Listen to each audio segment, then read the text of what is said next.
At the heart of Paris, a palace keeps watch. A temple of marble, gold, and silence, where each night the ghosts of music rise before the singers do. This is the Palais Garnier, a monument that does not merely exist, it dreams.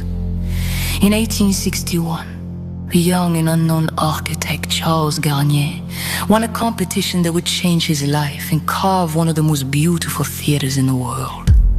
He imagined a palace where one does not simply listen, but crosses into another universe, a place where art, light, and illusion blend until they become a single substance.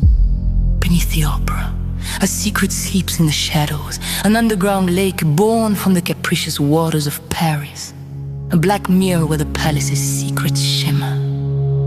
It is there that Eric's lair is said to be. The man without a face, the wounded genius, the phantom no one ever sees, yet everyone feels.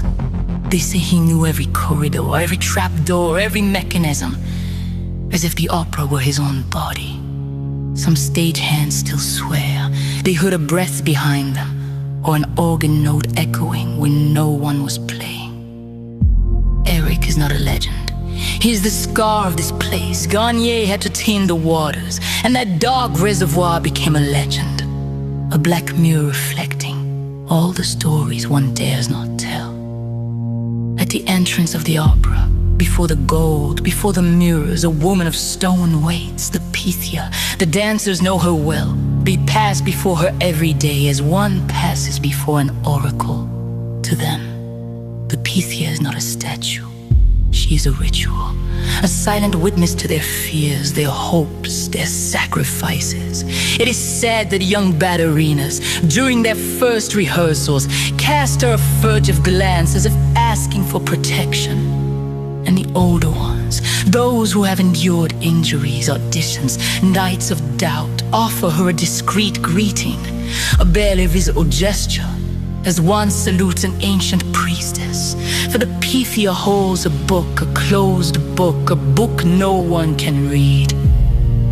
And the dancers whisper that it contains the destinies of the ballet, the careers that rise, those that break, the triumphs, the falls. The Pythia does not speak, but they all know she sees. She knows.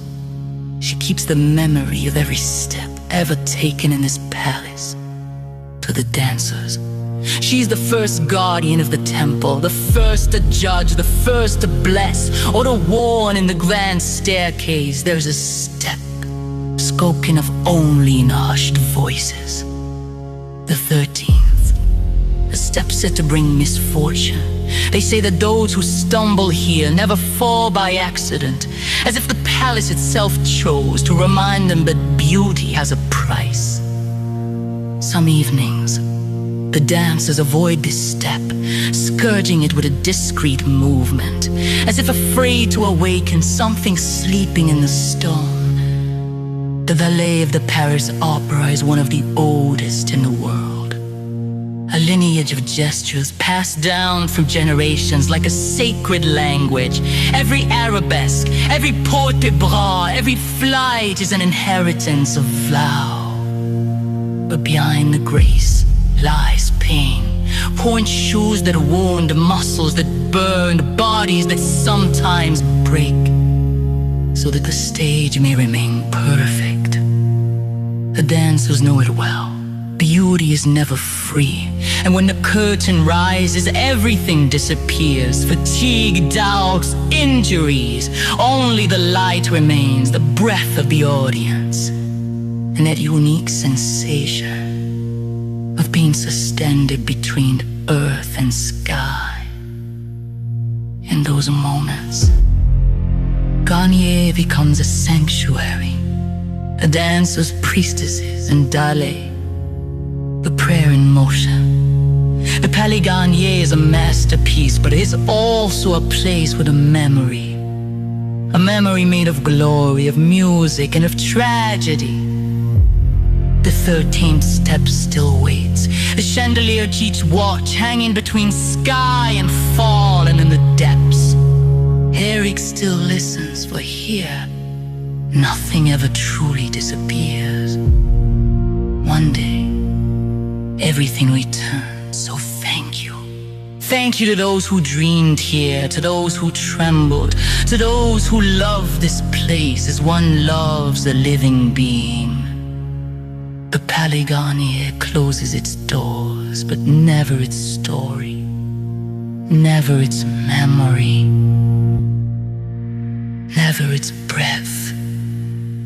The curtain falls, but the dream